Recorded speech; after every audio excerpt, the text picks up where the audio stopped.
Kellogg's Pep. The super delicious cereal presents The Adventures of Superman. Faster than a speeding bullet. More powerful than a locomotive. Able to leap tall buildings at a single bound.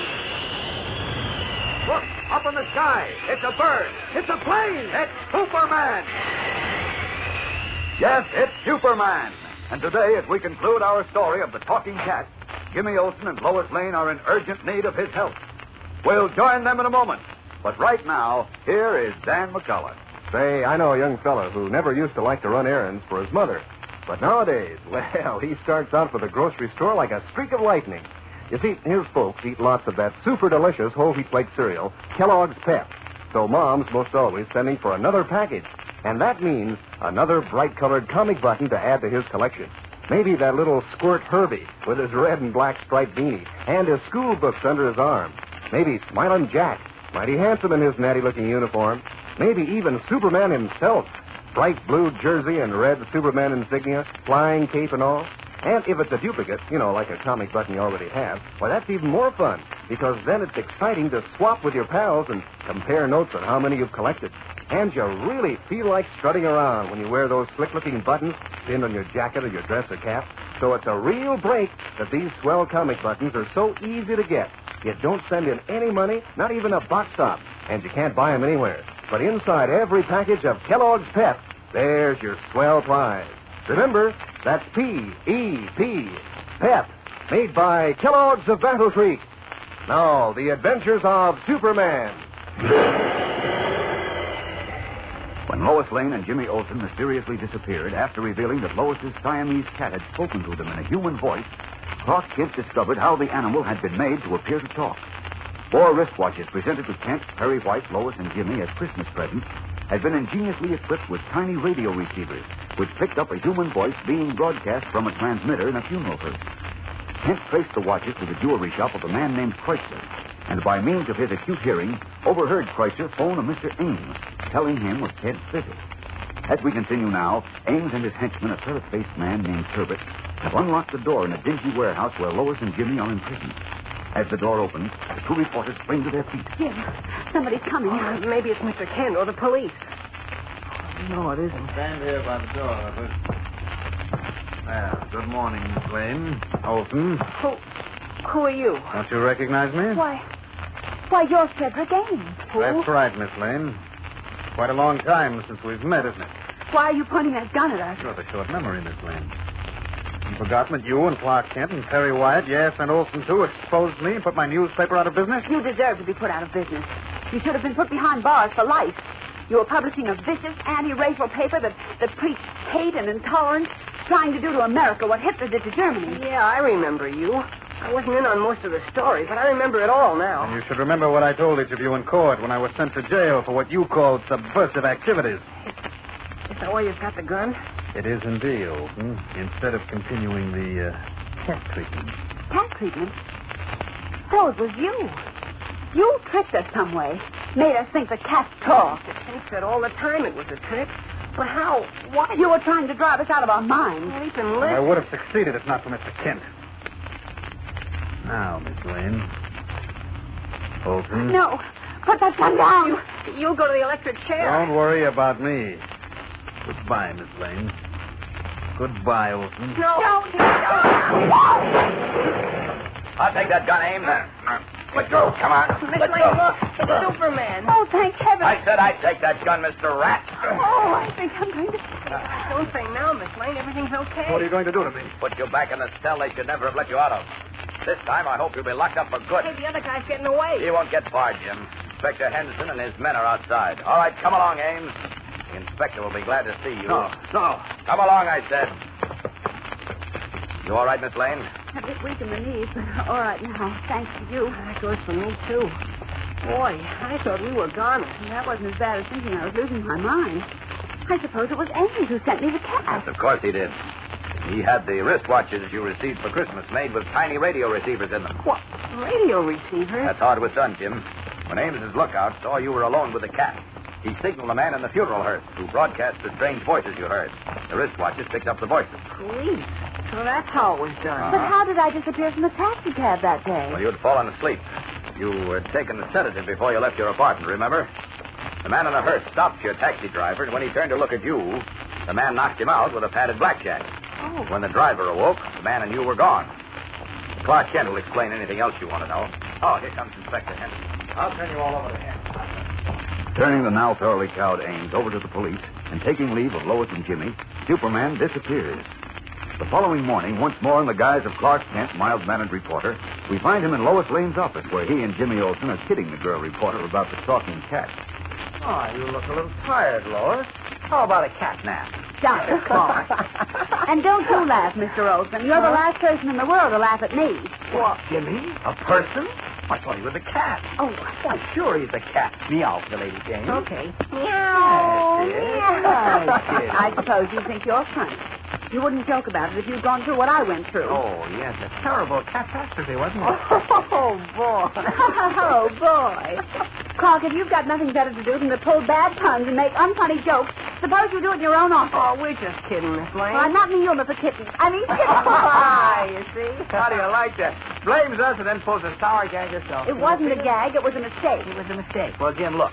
It looks like we're not wanted around here. And what do you say we go down to Tony's hash house? Maybe we can rustle up a couple of friendly mice in Tony's house. Oh, Miss.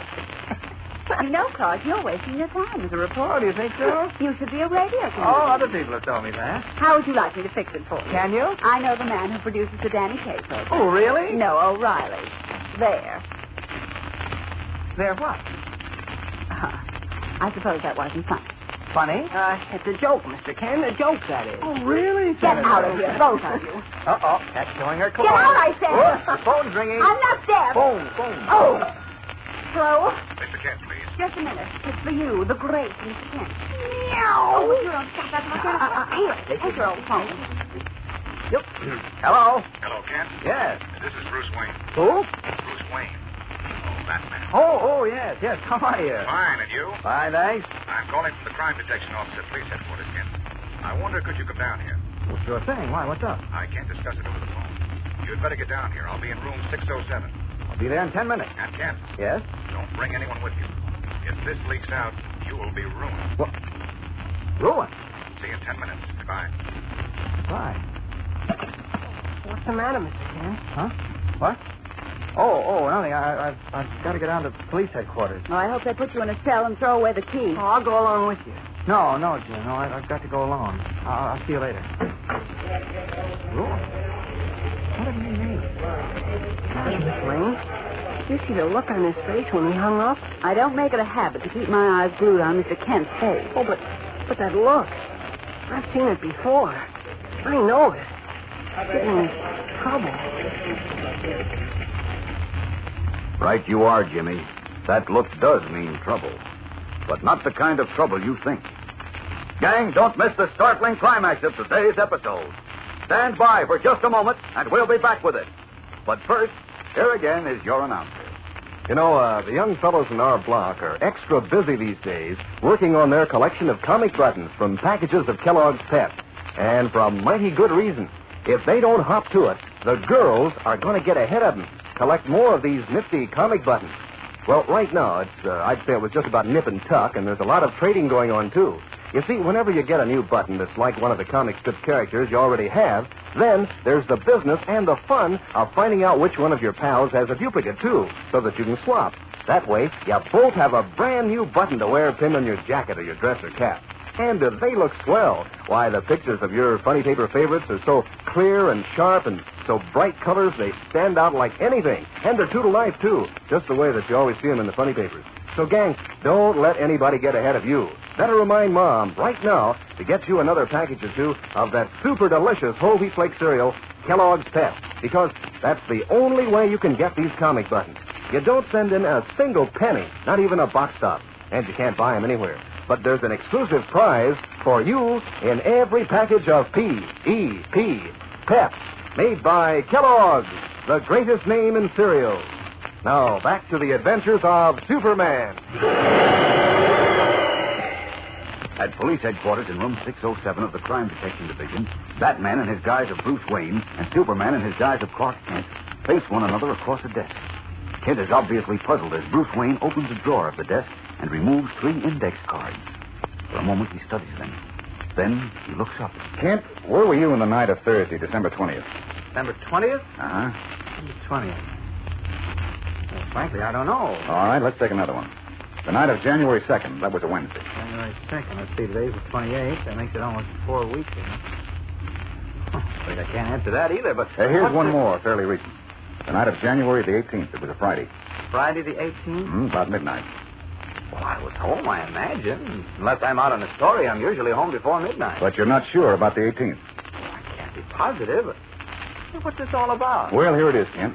In going through the files of unsolved burglary cases, I came across 3 that bear a strange resemblance. Oh?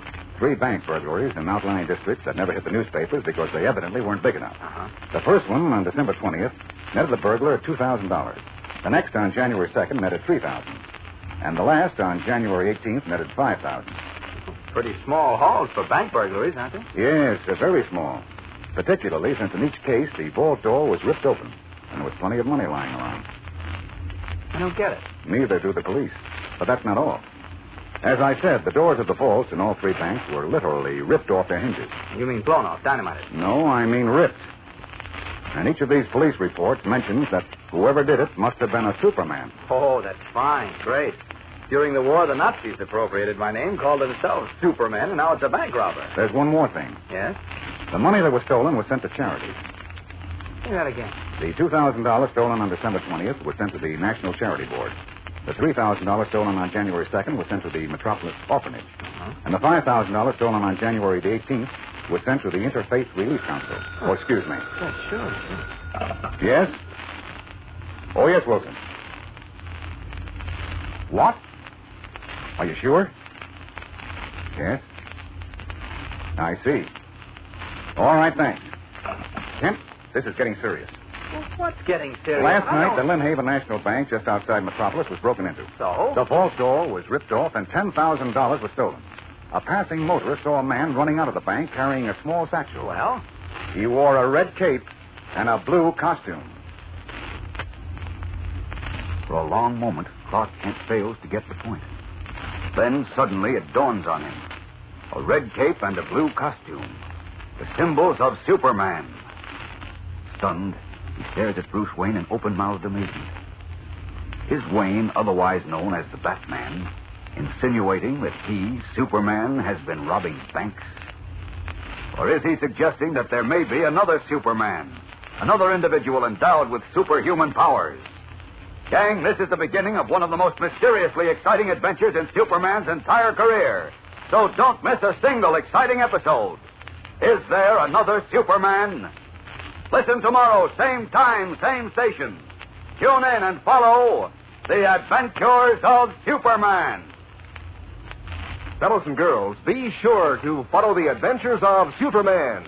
Brought to you every day, Monday through Friday, same time, same station, by the grand old Kellogg Company of Battle Creek. And for other thrilling adventures of Superman, see your local newspaper. Superman is also a copyrighted feature appearing in Superman DC publications.